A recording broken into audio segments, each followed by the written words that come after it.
You ask Tiger to solve. This deals with linear equations with one unknown. The final result is x equals 5/2. Let's solve it step by step. Swap sides. Group all constants on the right side of the equation. Subtract 1 from both sides. Simplify the arithmetic.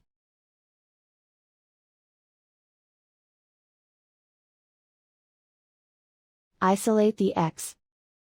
Divide both sides by -2. Cancel out the negatives. Simplify the fraction. Cancel out the negatives.